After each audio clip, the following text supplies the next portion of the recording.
The Final Four is almost set, and the race has dwindled to just 5 teams. Ateneo and Adamson University already own the top 2 seeds and have secured its respective twice-to-beat advantages for the semifinals, while De La Salle, Far Eastern University, and University of the Philippines are all in contention for the 3rd and 4th spots. The Green Archers currently own the 3rd seed in the ladder with an 8-5 record, while the Tamaraws and the Fighting Maroons are tied for 4th with identical 7-6 cards. De La Salle has the most leverage of all 3 teams since its next game is against UAAP, and a win by the Green Archers on Wednesday secures them the 3rd spot in the standings. In the event that the Green Archers win, the Tamaraws have to win in their final game of the eliminations against the Soaring Falcons to ultimately end UAAP's season. And of course the inverse of those things can happen. La Salle, FU, and UAAP can still end up with identical 7-7 records, and if that happens the Fighting Maroons will take the 3rd seed by virtue of a superior quotient over the other 2, and that will leave the Green Archers and the Tamaraws to fight for the no. 4 spot. That's basically a quick rundown of the team scenarios, so here's a quicker look at the players that start in the league's penultimate week. Frontcourt. Bright Acuity, University of the Philippines, Center. Bright Acuity has been pretty steady in the second round, getting those double-doubles by the usual, and that consistency paid in a big way for UAAP in its lone game this week 9. The Fighting Maroons were able to get to a 7-6 record and a tie for the 4th spot after their 83-69 win over undermanned University of Santo Tomas. Acuity finished with a dominant 25-point, 18-rebound double-double in that outing that saw rookie sensation CJ Cancino fall down to injury. UAAP's win not only extended its life in the Final Four hunt, but it also eliminated the Growling Tigers from the race, trimming the semi-final contenders to just 5 teams. Kenneth Tuffin, Far Eastern University, small forward. FU had a similar case to UAAP's in Week 9 of the tournament, that it needed a win to stay on course for a Final Four spot, especially with the 2 teams sharing the same record. The Tamaraws eventually got out of Week 9 with a 7-6 record and stayed in their path for the semifinals, and one of the reasons why is versatile forward Kenneth Tuffin. FU's junior forward was crucial in its 79-74 win over National University, and it was a game that needed a little bit of fortitude in the end game. The Tamaraws cruised to a 44-28 lead at the end of the first half, only to allow the Bulldogs to trim the lead to 8, 69-61, after the 3rd quarter. That was when Tuffin got to work, when he gave the Tamaraws a 78-65 lead midway through the 4th with a fast break dunk. Tuffin eventually finished with 15 points and 5 boards. 30 Ravina, Ateneo de Manila University, forward.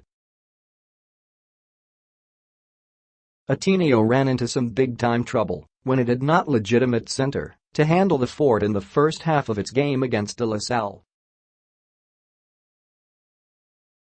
William Navarro, a lanky 6'5" power forward, was slotted in as the team's center, who would go up against La Salle's 6'9" centers in Ton Samuel and Brandon Bates. There was also the threat of Justine Baltazar and Santi Santillan, but Navarro had major help from senior forward 30 Ravina. The season 80 finals MVP was a whirling derby, not just in support of Navarro in the paint, but also as a focal point in offense. Ravina made a huge block on Samuel in the second quarter, and this was during the absence of Angelo Cowam and Isaac Go, showing that he can patrol the paint against the bigger La Salle centers. He then delivered a haymaker of a triple that capped off the Blue Eagles' 11-2 run in the fourth, and a 71-58 lead that effectively knocked the Green Archers out. Ravina finished with 14 points with 10 rebounds and 2 blocks against the Green Archers.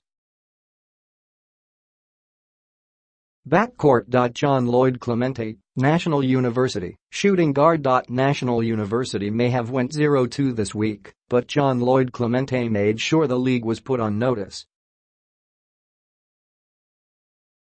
The rookie guard, who already held a hefty reputation as a high-scoring force in high school, gave a little preview of his offensive capabilities in the Bulldogs' 84-77 loss to the Green Archers when he put up 19 points on just 7 of 9 shooting. Clemente then took the single-game scoring record this season when he put up 38 points on 14 of 25 shooting in a 79-74 loss to the Tamaraws. The 38-point mark Clemente scored is just 5 shy of the school record that his coach Jeff Nappick owns. Jarek Ahenmisi, Adamson University, shooting guard. Adamson University went a perfect 2-0 in Week 9, and a large part of that success was the consistency shooting guard Jarek Ahenmisi put on. Ahenmisi was in usual self of being a smooth operator from beyond the arc, and his 7 of 15 three-point shooting between his 2 games attest to that. He also averaged 18 points a game for the Falcons this week, and that's not too shabby at all. Honorable mentions. Arvin Tolentino, Far Eastern University, power forward. If Tuffin did his work in the endgame for the Tamaraws against the Bulldogs, then Arvin Tolentino was the architect of the early game surge. Tolentino capped off a blistering 19-4 Tamaraw run for their 40-26 lead late in the second. In all actuality, Tolentino scored all of his 16 points in the first half, while also grabbing 6 rebounds for the whole game.